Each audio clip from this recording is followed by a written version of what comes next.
Okay, welcome to the Drivable Podcast. I'm Ali Akbarian, and over there is Brad Williams, and today we're talking about vehicle modifications and if they're value for money with Claire Hutchinson and Angela Berndt, who are the authors, along with Jenny Cleland and Sue Gilbert Hunt, of a fascinating study on the social return on investment into vehicle modifications, which is really awesome.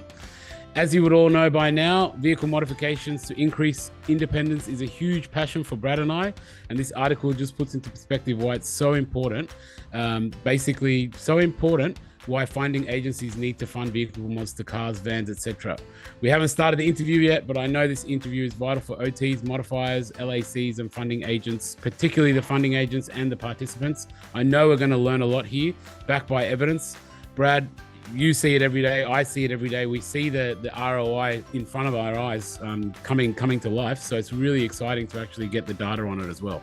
Absolutely, mate. I use the evidence in this research article in every single day of my working life. This is huge. This is a very important interview for everybody that's involved in this industry. So yeah, let's get into it. Welcome to the Drive Able podcast, where each episode you get to listen to two of Australia's leading professionals in the area of driving and community mobility for people with disabilities. In each episode, they interview drivers, carers, and industry experts and share the insider's guide to driving with a disability. Here are your hosts, Brad and Ollie. Okay, everybody, today we have Claire Hutchinson and Angela Berndt joining us. G'day, Claire. G'day, Angela. How are you?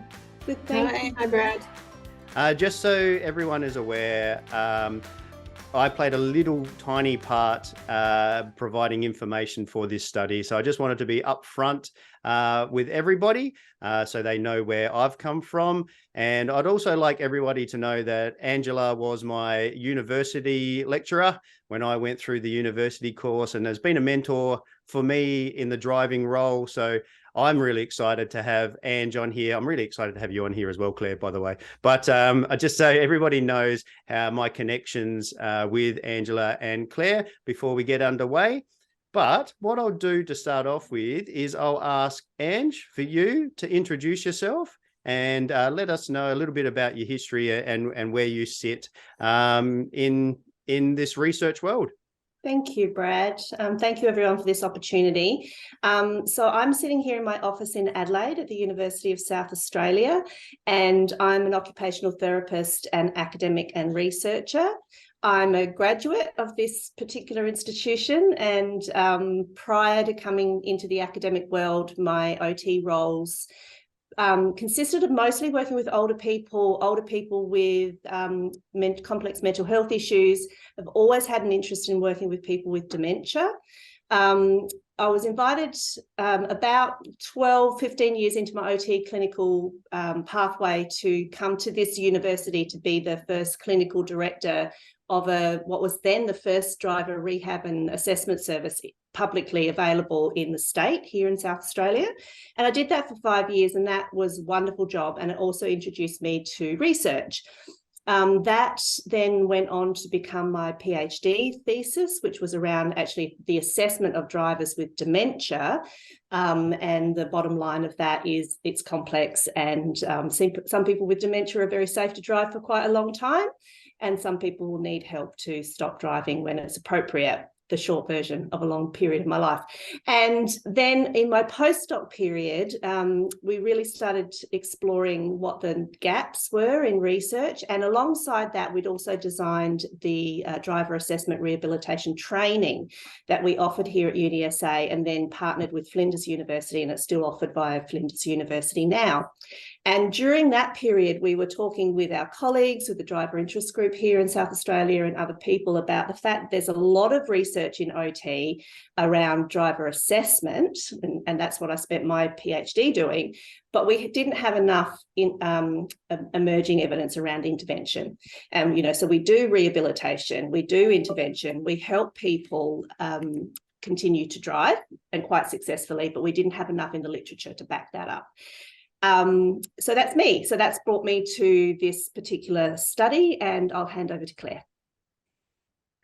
Hi, I'm a senior research fellow. I'm now at Flinders.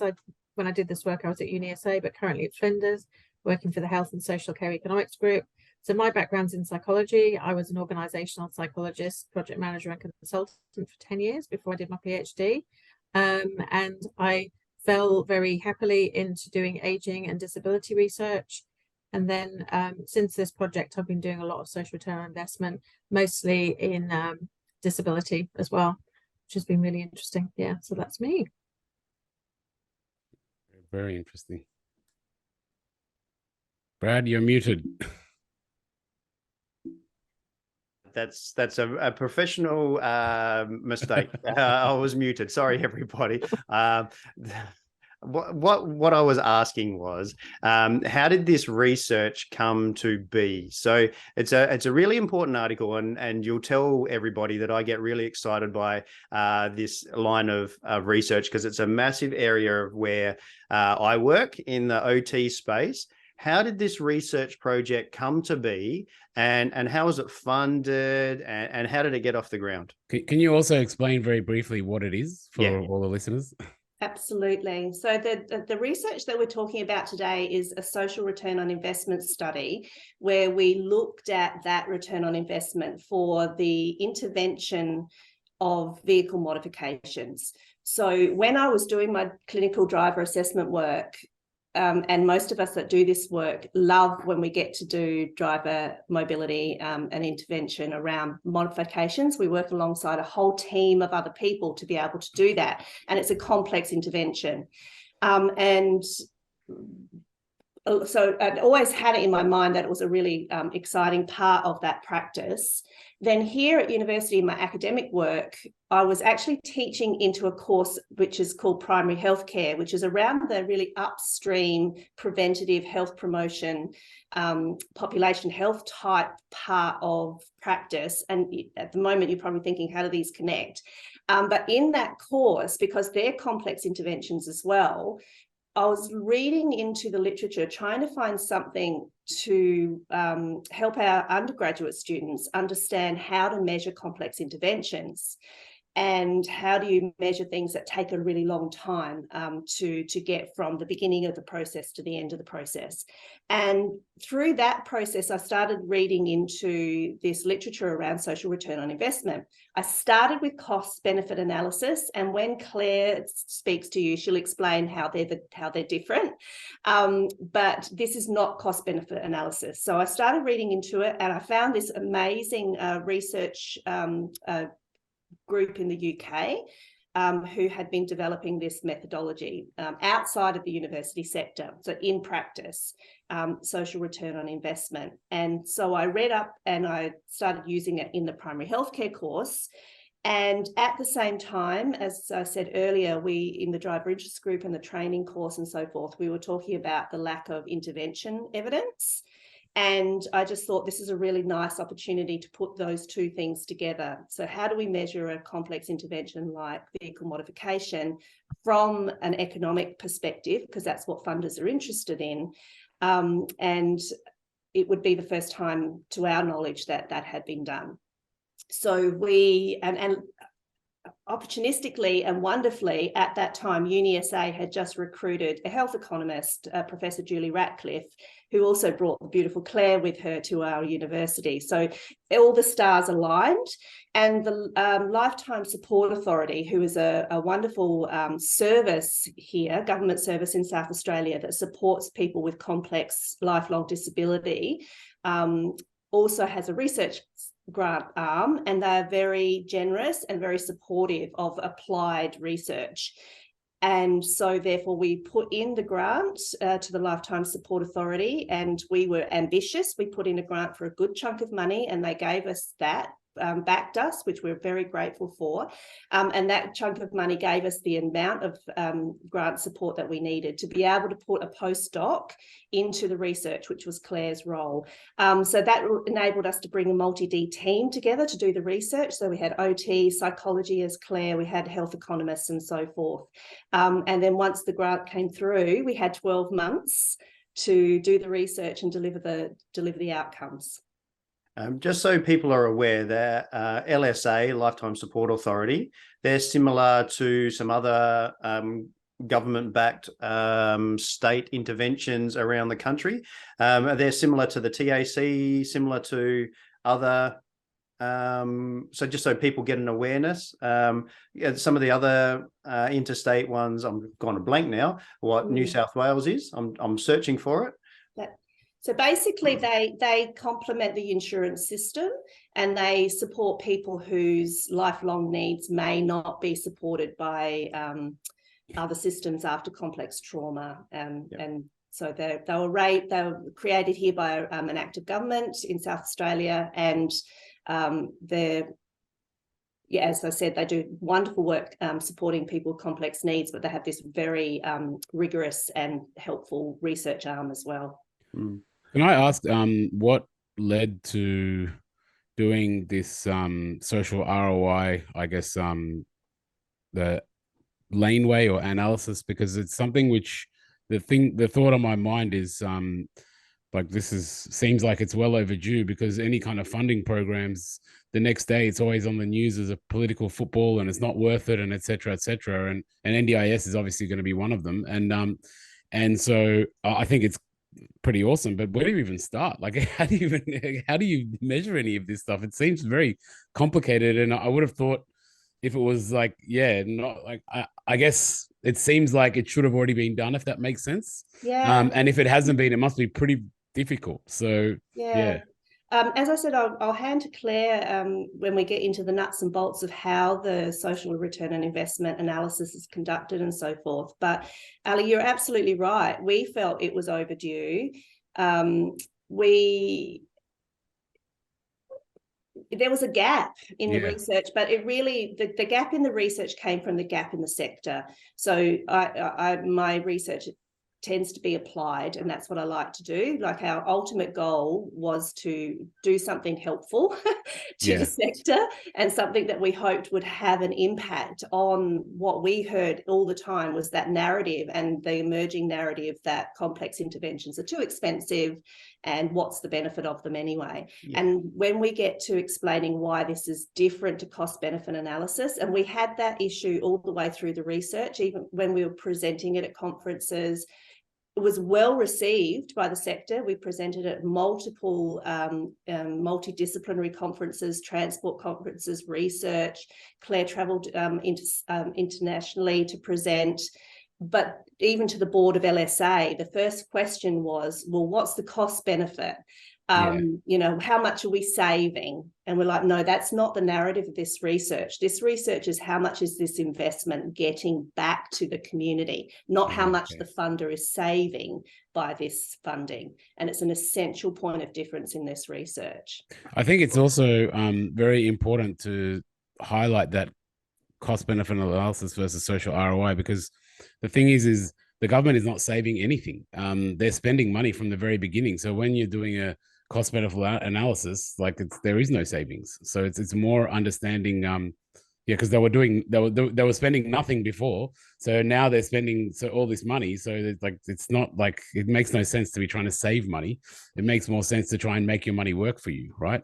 Interestingly, and again, I'll let Claire jump in right now, that point that you just made about they're not spending money, actually that's not the case, and that's part of the actual methodology of this, is looking to see where other monies are being spent in alternatives to this particular intervention. So Claire, you might want to jump in there to just tease out that difference.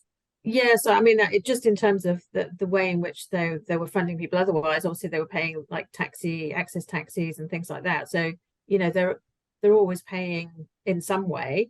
So yeah, as Angela said, the cost benefit analysis is very focused on saving money.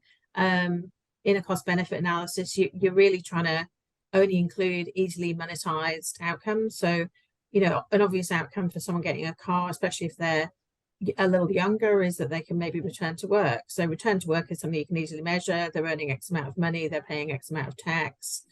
You know, that's the kind of thing you're talking about with cost benefit analysis. But with social return on investment, you're really talking about what value is being created for the individual, their family, and wider society. So as Angela said, it's a very, very different narrative. It's about value creation, not cost savings. How do you measure that? Where do you? That's it. How do we measure that's it? that's the process that we go through during the social return investment. So I mean, do you want me to talk a little bit about the stages of the social return investment now? Would that be useful? Yeah, let's do that. Let's unpack that for the listeners. Yeah. So we followed the social return on investment guide, which was developed in the UK. This methodology has been extensively taken up in the UK, especially in relation to social enterprises in the health and social care sector. So the first stage is basically to develop a theory of change. So we're saying we invest this much money and resources, we do these kind of activities, and then these are the outcomes and ultimate social impact that are created. And that's usually done with wide stakeholder engagement. In fact, the whole of the social return investment process is very stakeholder engaged, stakeholder informed.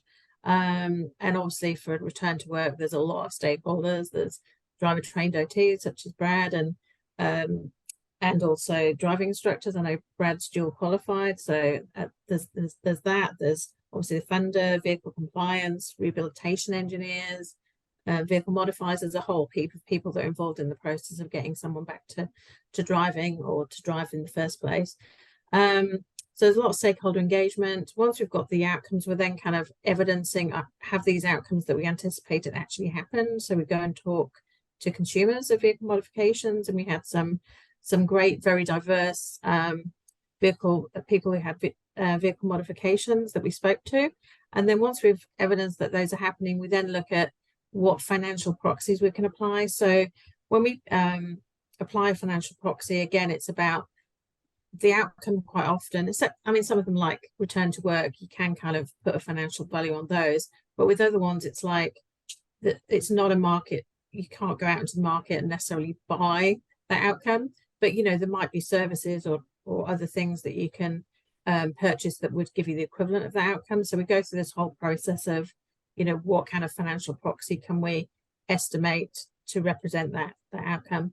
And then it's a simple case of, this is the social value divided by the investment, and that then creates the ratio, which is basically X amount of social return for every $1 invested. So that's an upside of the process is the output is very easily understood by everybody. But it's not just about the numbers, it's also about the narrative of how it's changed people's lives, you know, what outcomes people have experienced as a result of the intervention. So as far as, you know, I'm not much of an economic person, but this process is just, I think, very valuable for organizations to learn about the value they're creating and to have the opportunity to say, well, how could we even get better social return investment than we're getting for the resources? So it is quite a multifaceted process, I think. I'm gonna jump in there because there's a bunch of things that I know people argue back all the time, and I want to know how these things played a factor, the redundancy. So, I mean, we had an interview with Natalie Wade. Now, Natalie Wade is a lawyer and in South Australia here for disability rights. Go back and listen to that one if you want to have a great listen. She spoke about how she doesn't drive. She chooses to catch public transport, even though she's in a power wheelchair, and has chosen not to have a license and not to move through the process. She would need a van with wheelchair access, either as a passenger or even explore the drive from wheelchair option. So really high level aids. How do those, because we get those arguments all the time, like, why can't they just catch public transport? Why can't they just have a access cab? So how are those factors actually built into this study, the redundancies of those people that don't drive and don't get out on the road? Yeah, okay, well, there's two factors here. So the first thing is the stories we heard from the people who had vehicles. So, for example, we spoke to one guy who had an leg amputation, and, you know, he found standing on trams, you know, he couldn't brace himself when the vehicle lurched or stopped, and he'd quite often fall on the floor and obviously have to seek help from other people around him. So that was not something that he liked to do. we heard over and over again that access cabs are in short supply, they don't turn up, they're unreliable. So we heard a lot of stories that were, you know, people had minimal use of public transport and they found it frustrating. And because of that, they'd quite often stay at home rather than go out because it was just too hard. So that was the kind of narrative we were hearing from the people we were speaking to. I'll just add to that, just to build on Natalie's story. She lives very close to the city. Yeah, and she's. Many, I was going to say many buses going past. She's in buses. Adelaide, and I just wanted to quickly confirm: is your study nationwide or just Adelaide? It was based in Adelaide, so the people we spoke to were mostly in SA, but we did speak to a few people who are external, didn't we? We did, and the way the analysis works, it's not geographically bound. The when Claire and the research assistant who was working with us were looking for all the financial proxies, the database that we built of financial proxies were drawn from all sorts of different types of resources. So they were drawn from the ABS or other financial statistics, or nationally derived financial proxies, and we looked overseas for things that had already been developed in other SORI studies for indicators of financial proxies that might be relevant here, and then look to see whether they could be translated directly or whether we could look for the similar proxy here in Australia. So it actually did have a nationwide scope and also an international comparator. Looping back to your question about, well, what about people who don't want to drive? This study is not for them. I mean, this study is around, people who choose not to drive. And ironically, I'm interested in driving as a means to people leading good lives. And I did driver assessment and rehabilitation clinically for years. Personally, I also live in the city, and personally here in Adelaide, which is a very walkable city, and I don't enjoy driving much either. And all of us should have dignity and choice around the extent to which we drive, whether we drive a lot or whether we drive a little or whether we don't drive at all. So going to the point about your previous interviewee, good for her if she chooses not to drive because she doesn't find it comfortable. But this study was about people who did want to drive or did need to drive. And therefore the social return on investment analysis is about, well, if you're that person and you have an institutional barrier to saying, well, actually, you could catch a bus, couldn't you? Or don't you live close enough? Or is this reasonable and necessary? We would be able to say, well, actually, with dignity and choice, here is the argument to say that this person should be given this opportunity. Yeah. Can I ask a question? First of all, a little sideline dig, because I'm from Sydney. I did recently drive around Adelaide, and I would also hate driving around Adelaide if I was you. So yeah, Adelaide was not that great to drive around, but that's just a Sydney dig. Mate, when we come to Sydney, we hate driving in Sydney, I tell you. But you can drive really fast, and everyone drives really crazy. Everyone's so slow in Adelaide. But anyway, the thing that's coming up in my mind, and I wonder if that's covered in this, or even covered in this conversation, is what about the emotional side? If you're a wheelchair occupant and you're born that way, and you're looking at the rest of your community openly and freely making choices about how, I want to drive, so I'll drive, and you've got to go through all these hoops. That's a pretty, excuse the language, shit go for you. Just from an emotional point of view, having those barriers, it doesn't seem like it's that great. So I guess that we're talking about this in a academic sense, but then there is that kind of fluidity to it as well, kind of going, well, I'm looking at these people and they've got freedom to make these choices and I don't.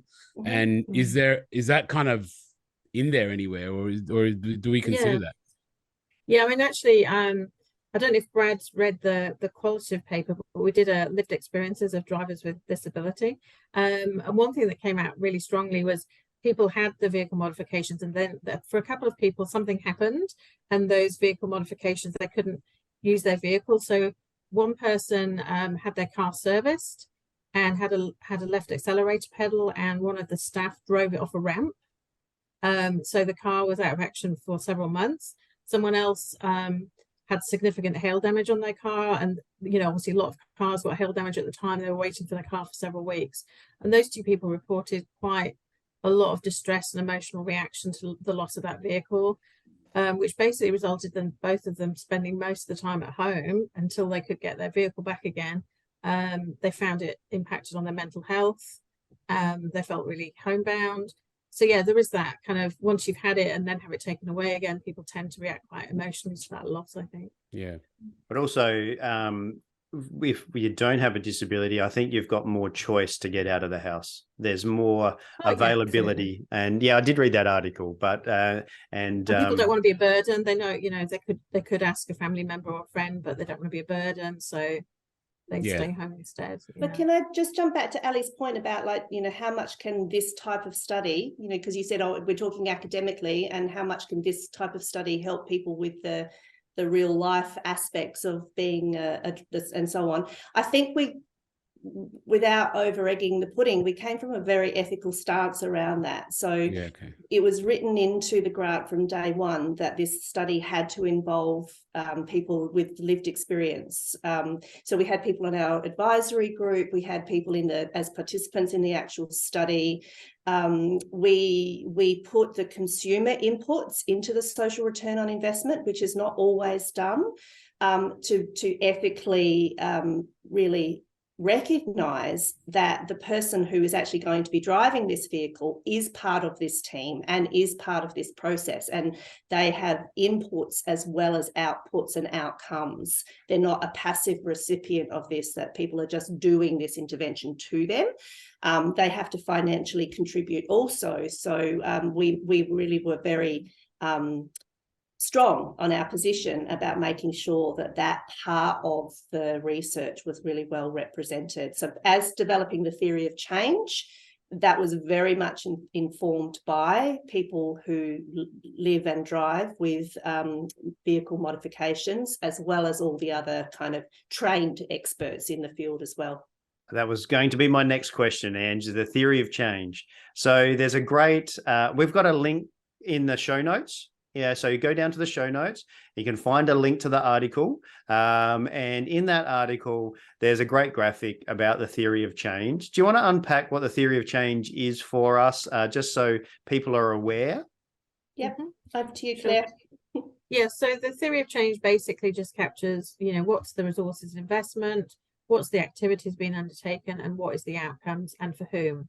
So the graphic that you mentioned, we depict in there all the different stakeholders that are involved in supporting someone to return to work, which, was kind of the groups that I mentioned earlier. We identified 13 outcomes. 11 of those were outcomes for the person with disability, and the other 2 outcomes were reduced burden on caregivers and increased community awareness about people with disability. So that graphic just basically captures all those outcomes and all those partners in the process. Yeah, and for any driver trained OT, go and have a look at that. Or actually, anybody, go and have a look at all of the levels that are involved in this decision making, because it's quite eye opening. I mean, Ali and I talk about it all the time with our interviewees that come on, and we talk about who's involved and what levels they have to go through. But this graphic, it's really interesting about how many people are actually involved in the decision making, and where they come into the process. There's a lot involved in these modifications, and what your study highlighted was that really you put it into 5 levels of investment, from basic through to high-end controls. And when we're talking basic, we're talking maybe one modification, like a left foot accelerator, no modifications to the car as such, like no cutting of frames or anything else like that, through to really high-end level controls. And last week we interviewed Trent. So you go back and listen to one, or go back to episode 33 and listen to the interview that we did with Jamin. And we're talking about really high level controls. It's called space drive controls, and getting wheelchairs into the van right up to the driving position and driving from wheelchairs. And we know that they cost a lot of money to do those. I mean, we know that they kind of vary from a couple of thousand right up to over $100,000 just in modifications, let alone the cost of a car. Talk to us about what you've found regarding that return on investment between something that's maybe $1,000 through to something that's way over $100,000. Yeah, so I mean, the first point I should make is that quite often with social return investment, people are looking at a specific intervention. But what we tried to do was to make this a little bit more generalizable. So we weren't specifically evaluating LSAs, vehicle modification scheme. We were looking more broadly, which is why we had to come up with these scenarios, because it's apparent, as you say, that they can vary so widely. So scenario one. What we noticed, as Angela said, is that we took into account the investment consumers were making. So quite often that is just totally ignored. But obviously with vehicle modifications, given they have to buy a vehicle, their investment is substantial. So for scenario one, the social return investment for every dollar invested was $135 and 1 cent. So that is, if you've looked at any of the social return investments, quite often they're usually positive, so usually a bit more than $1, maybe up to $15. So $135 is extraordinary, but that's because the consumer is bearing 87% of the investment. So the return for LSA or a similar organization is substantial because their component is quite small. But once we took into account the co-investment, that came down to $17.32. So that was taking into account the funder's investment plus the consumer's investment. Obviously, when you're talking like the scenario 5 was all that kind of high-end stuff that you're talking about, and a van, not driving from a wheelchair, that would have been even more expensive, but this was kind of without driving from a wheelchair. And the co-investment on that was $2.78 for every $1 invested. And in that scenario, the consumer's only investing 18% of the overall costs. So yeah, you can see it could vary substantially, but still very, very positive. Even those high end, making a substantial social return on investment for every $1, $2.78. Is this over also the lifespan of the product or the consumer, or like, is there a timeline on this? Yeah, the benefit period we went with was 10 years. We found some evidence that that's basically how long people tend to keep cars for, and that seemed quite reasonable. If you're investing in vehicle modifications, that you would probably keep them for 10 years. So that was the benefit period, yes. Yeah, okay, cool. Actually, side note, it's anecdotally, but I've actually found in the disability market, it's more like 20 years. I don't know what Brad thinks about that. I think before funding bodies were like the NDIS were funding cars and people were paying out of their own pocket. Yeah. People hung on to their cars way longer than they should have. Yeah. And like they're putting it back together with sticky tape and stuff to keep their car on the road and keep their independence. But I think now with funding, there's more turnover in cars, which I think is a good thing, because one, it helps them, fit better in with society norms, because most people do exchange their car every 10 years. And I think that it's much better for their safety, because,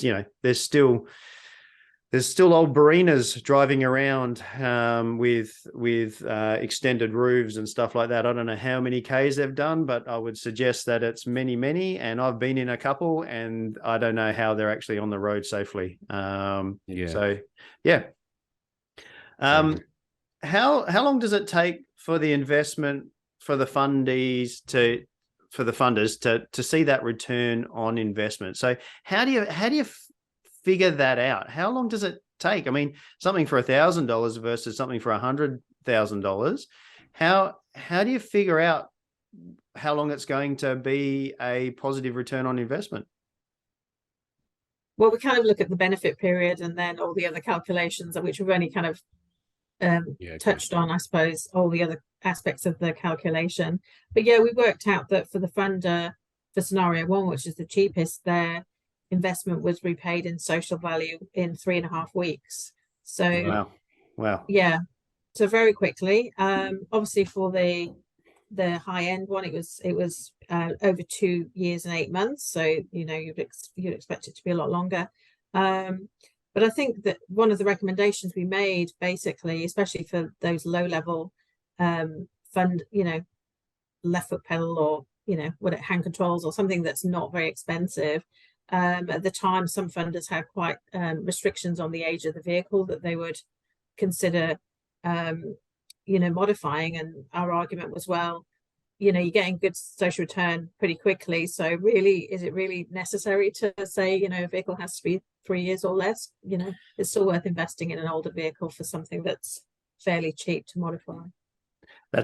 That's amazing, because and I think it has helped change the NDIS, become a little bit more grey about cars. I still need to jump through a whole heap of hoops to make sure that a car over 5 years of age, or if it hasn't got a warranty, has a maintenance check to make sure that there's still some life in the car. But I think that that's made a massive difference to funding, because it was very black and white that it had to be an $80,000 kilometer car or less, and had to be less than 7 years when it first started. And that was out of the scope for a lot of people on a disability support pension, and buying a car of that age was out of the picture. So I've seen a positive change since this article, whether it was the article or not. I hope that it is. I hope for your sake. We'd like to think it was. We did notice the change seemed to happen just afterwards. So absolutely. When did it come out? 2018 was when we finished the study. I think the final paper went out in early 2019. So it's been a few years now. Yeah. No, I think it's definitely doing the rounds as such, because as someone who works in the industry, the general language amongst everybody is shifted quite a fair bit. You know, it's not just, you know, how long does this last for, and you know, it's much more complex, the conversations, and I know we're pushing that kind of angle of ROI. I mean, again, from someone who is working on the ground, doing conversions and engineering and compliance checks and things like that. And then, you know, having follow-up phone calls and inspections, it's very obvious, the return on investment from even in a financial point of view. It's very, very obvious. It smacks you in the face. You just need to listen to some of our interviews. That's right. And how you just people see them, just enjoy life. Yeah, it's funny when you say that 3.5 weeks, you know, some of these people, you see them 3.5, 4 weeks later, they're a completely different person, completely different family, dressed differently, talk differently in a month, you know. And so it's like, and then you can imagine, how are they integrating with the rest of their community, and how much value is that bringing to the whole community? And it's just, it slaps you in the face, really, how obvious it is. So one of the interviews that stands out to me was just the value of driving through a McDonald's drive-through. Yeah. The value that gave to that interviewee. I've gone a blank on the name. Ali. His name was John Davey. John Davey. Go back and have a listen to that, and just listen to the passion in his voice about how good that was. He gets into his car, can't get his wheelchair in his car because he chooses to drive a sports car. But even to be able to get in his car, go for a drive, go through a drive-through, and then go back home again where his wheelchair is, the value of that for him, you can hear it in that interview. It's just amazing. And that this now backs that up. I think the alternate to that also is what was mentioned before. If he didn't have that, what would he do? He'd just stay at home, right? And so staying at home, whilst if you don't understand the negative implications of that, you might think, oh yeah, that's great. Our taxpayers are paying less money if that person stays at home. But it is a massive drain on our health system. Their health rapidly, physical and mental, rapidly deteriorates. And then they start costing the taxpayers so much money, it's not funny. And people don't even see that cost. They see it when it's the funding thing and the person's driving around, but they don't see when the doors are closed how much money is just going down the drain, visits and medicine, and it all just skyrockets, you know. And that's what people don't see. It's much more expensive to be stuck at home than out and about engaging, just like you said, just even going for a drive-through at Macca's. Yeah, and like you might get from this interview that we think Claire, Ange, and everybody else that was involved in the study are our heroes, because this has made a massive difference to our area of professional practice, because we're now not just saying, oh, this person will be able to get out. We can actually show that this person will be able to get out, and it is good value for money because of the social return on investment, from an emotional point of view, but also now from that money side of it as well. I want to ask you, Ange and Claire, what was your biggest take home from doing it? I mean, we've just rabbited on about our biggest take homes from what we're seeing thanks to this, but what were your biggest take homes from this research that you've done? Well, for me, the qualitative paper that I mentioned earlier is still my favorite paper that I ever wrote. I just loved the narrative and the stories and the experiences of people. And what it made me realize was that just having a vehicle is not 100% the answer, because the environment is just not really set up for drivers with disability. So, there's still some places that they can't go. And we've had stories of, people can't go into a paid car park because they lost most of their hand and they can't grab the ticket. People with disabilities have to basically fight over spaces in public places because there's never enough parking for people with disability that's near where they need to enter a building. So, there's compromise. I think that was the thing I realized, was that even though they've got a vehicle and it means so much to them and they're getting fantastic outcomes from it, it's still not optimal, because there's places where in effect they're not welcome, or that they're not made welcome by the physical structures of buildings and car parks. So I think there's still a long way to go to make spaces more accessible for people with disability. I'll add to that. Claire, you and I did an interview before we were doing this podcast, and I've still got that on our website. I'll make that available. It's on YouTube. It's on our website.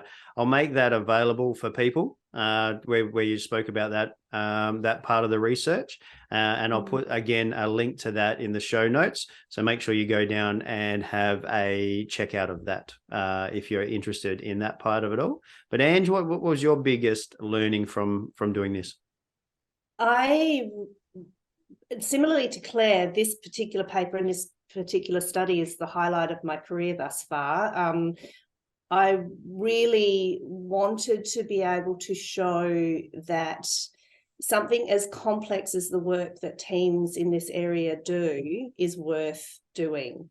And all the years that I've been working as an occupational therapist or in the driving field, there'd always been this transactional nature to the work, and this kind of top-down kind of influence of, well, it's just a pragmatic transaction, isn't it? If you can't drive, we'll just get an access cab. Or if you have to remove somebody's license, we'll just get their daughter to drive them around. What's the big deal anyway? You just trade off this thing for this thing, as if they're of equal weight. And as if the meaning of being able to drive and all of the complex identity and all of the other things that Ali described so beautifully before were things that you could just switch off. That classic thing, I will just tell that older person to sell their car, pop the money in the bank, and then that will pay for their taxis and everything will be charming, won't it? And we as therapists sitting in spaces with people who are grieving those losses or grieving their inability to do the things they would need and want to do, and understanding empathically and interactively that these are really complex stories and these are real humans in the middle of them, and it's not just this transaction. So for me, the thing that I'm most proud of this work is being able to exemplify that in the language that the top down or the people who want to just make it transactional like that can understand, and bridging that divide between a therapist or a consumer or a family member or someone like Ali who's sits down and talks to people on the phone every day and works with them in the car every day, going, hang on a second, this is more complicated than that. I felt like we'd been waving like this for years and years and years, and this study enabled us to find the language to cut through that lost in translation moment that I think we all experience in this work. Yeah, I mean, it breaks my heart to hear people tell me and that they're okay with it. They've got used to it and they're okay with it. Never having an access cab arrive. At 12 o'clock, never having an access cab arrive, and they're wheeling themselves kilometres and kilometres and kilometres to try and get home because the access cab never arrived after 12 o'clock because they become a minibus. And access cabs are not being available at school pickup time because they're dropping all the kids home. And if you want an access cab at 3 o'clock, you can still be waiting at 7 o'clock for your access cab. All of those stories have now got a value return. Like it's like you were saying, Ange, just get an access cab. It's why can't you just get an access cab? Well, all of these things now, it's not just trade off money for money. Yeah, it's now got that emotional element to it as well, the benefit to life built into it as well, and that's my biggest takeaway from this, and that something over $100,000, close to $150,000 worth of transactional money has paid itself off in social return in just over 2 years is amazing from my point of view.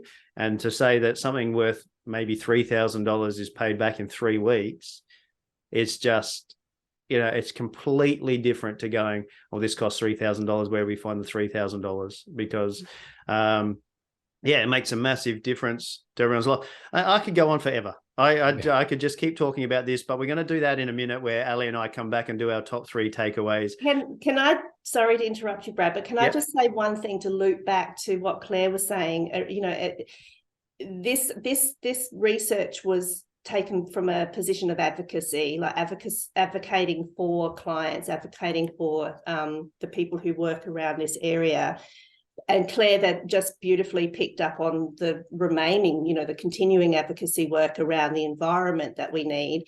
And I think the thing that I'd really like to pick up just with this last narrative around access cabs and so forth is something we talked about earlier in the interview, which is around that dignity and choice. One of the things that I'd like to continue to advocate to the sector is that somebody should have the ability to choose from the range of transport options.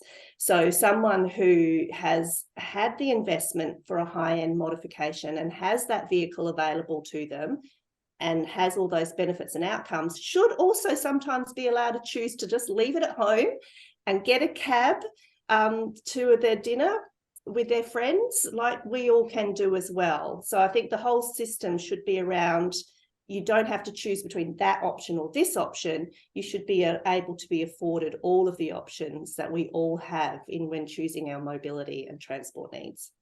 Dignity of choice. I love it. Beautiful. All right, we're going to ask you one more question, and that's about your personal driving story.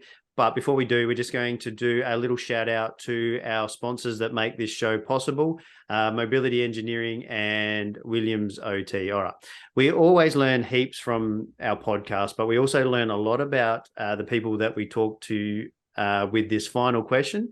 We know that cars are more than getting from A to B, as we've just unpacked.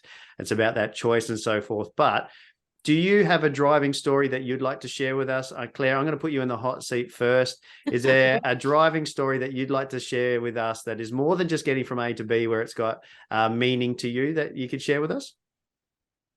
I'm a bit boring. The main thing that I love about my car is I love when I'm in it by myself and I can listen to podcasts, although I haven't previously listened to yours, Brad, but now. Oh, you will now. Yeah, I will now. So yeah, just having that alone time away from kids, partner, everybody, and just listen to a podcast and just get uplifted. That's what I love about my car. Yeah. And Ange? Mine is your classic autonomy story, but it came late in life. So, when you do research, identity research about driving, there's that classic literature and people will tell you, that moment I got my license was the moment I felt this, that, or the other. And it's usually around independence, autonomy, and developmentally, it typically happens in Australia around 16. So you can get away from your parents for the first time. I didn't actually like driving, so I didn't get my license until after I finished uni. And I got my first OT position on the mandatory requirement, I had 3 months to get my license. So my first boss said, no license in 3 months, your probation's over and you'll be moving on. No drive, no job. So suddenly I was really motivated to drive. But I'd already been married, finished university, had my first child, and got my first job. And I still didn't know how to drive. But I was highly motivated. So got my license, which was great, kept my job, which was also great. But then weirdly, the very first time I left my daughter home with my husband, she was about 18 months at the time, got in the car by myself at night time and drove up to the local servo to buy some milk. And so I would have been 23, 24 by this stage. And I vividly remember that feeling of going, wow, this feels good.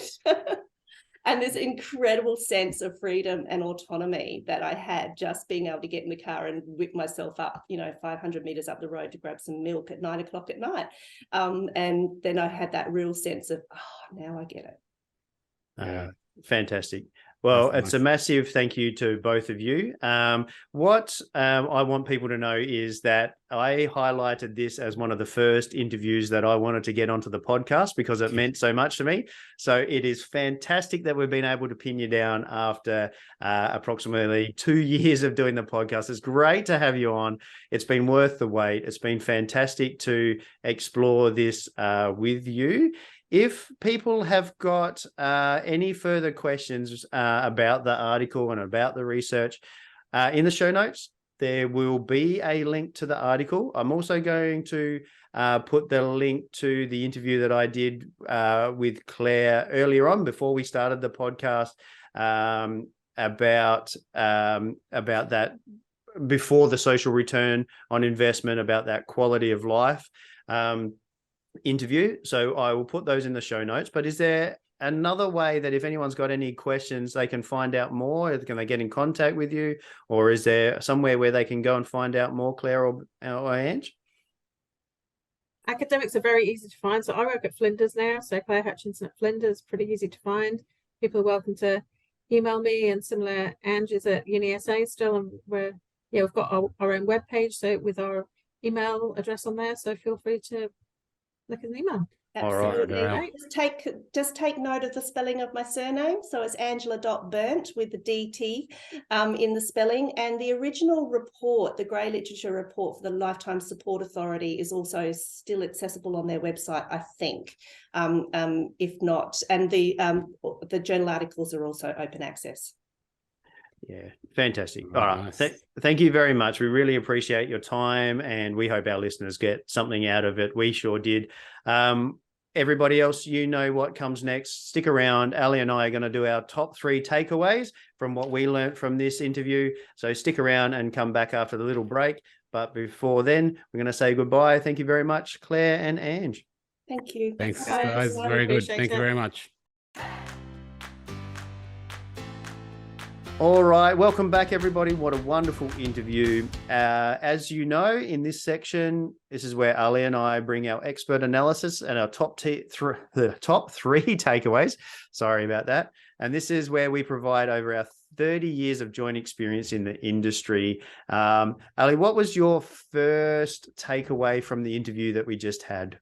Yeah, so again, thanks to Claire and Angela. That was a great interview. I learned a lot, and it was right up my alley of, I guess, looking at things beyond just the dollar figures and looking at it, or just beyond what you can see.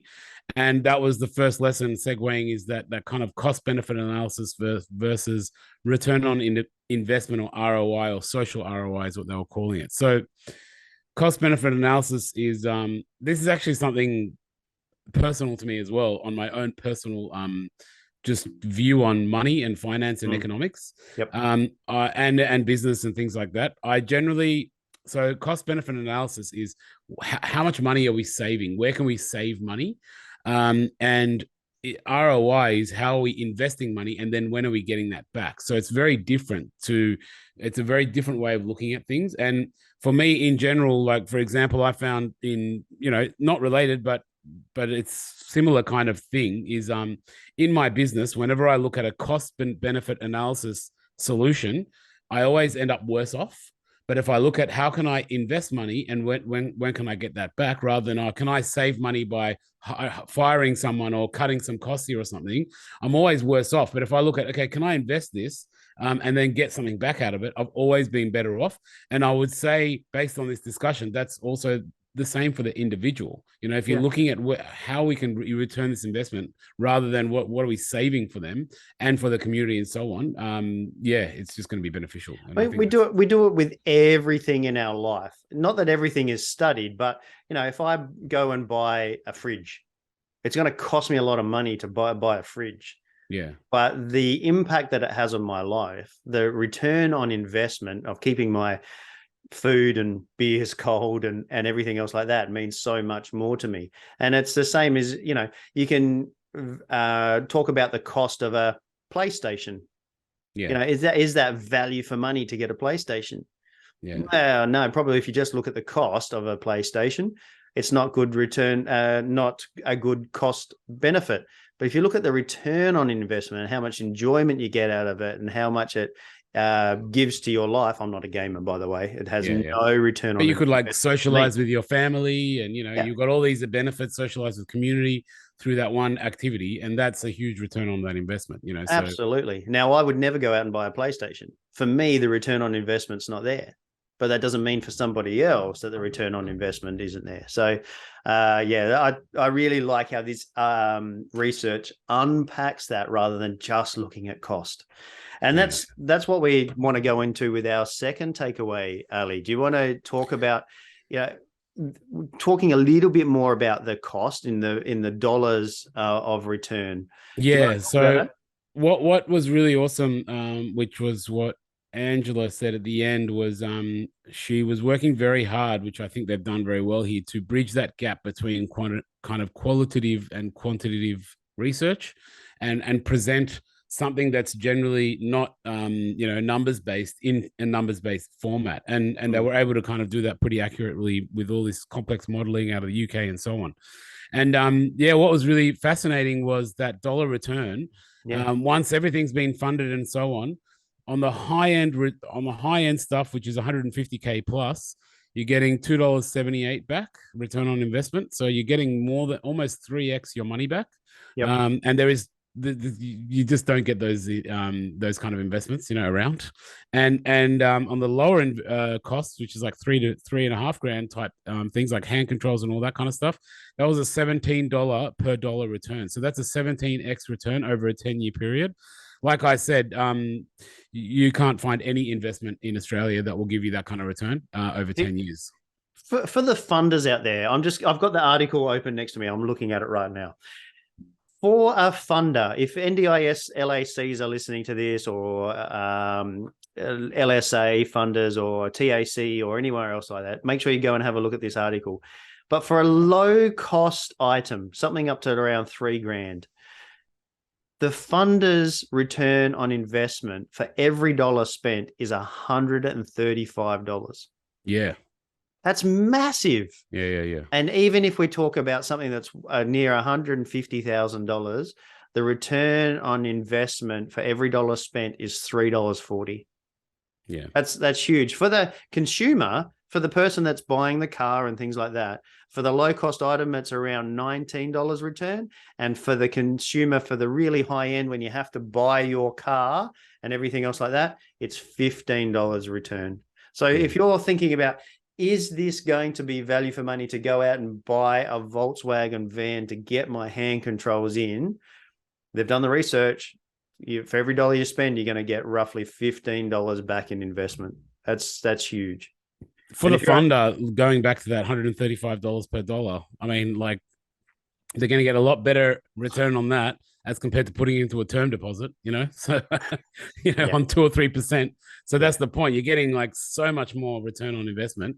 And, your community is improving. So it's a win-win.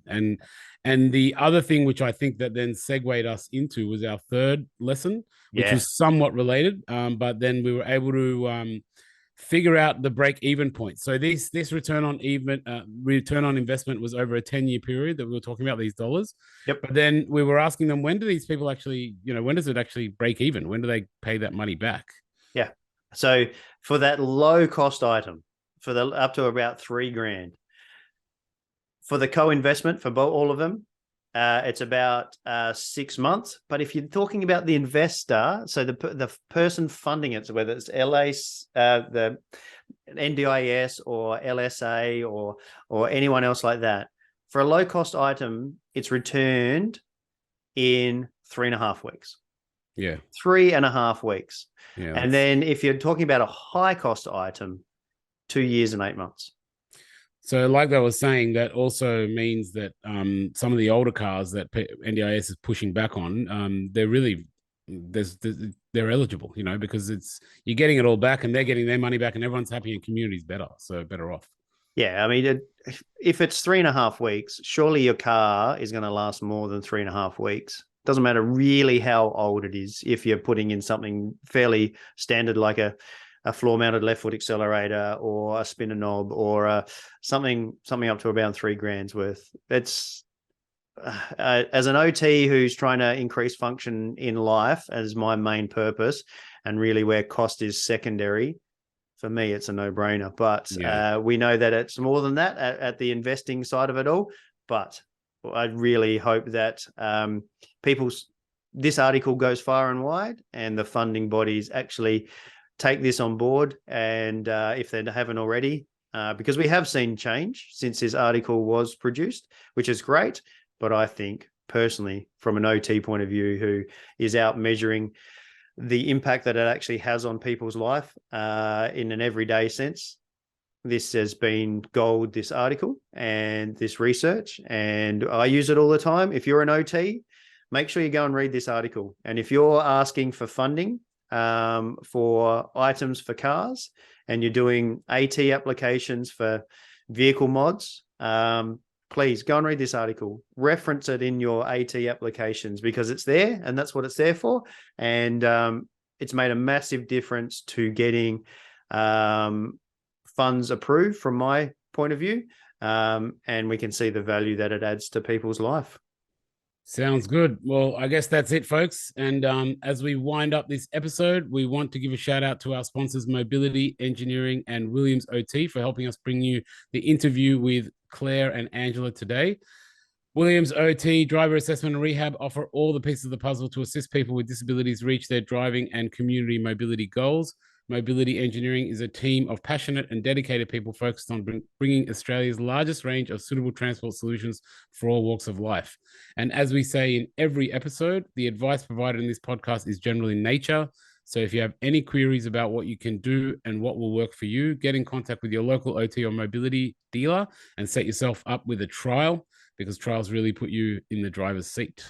Yeah, absolutely. And go and have a look at this research. And like we said, we've got a link down below, so it's easy for you to find. We'll also put the link to the other interview that I did with Claire about the quality of life in regards to vehicle modifications. So go and have a look at that interview and that article as well. And yeah, let's use it and get more of these things funded so we can get more people on the road and having that choice of whether they want an access cab or being able to drive and get there independently. That's it.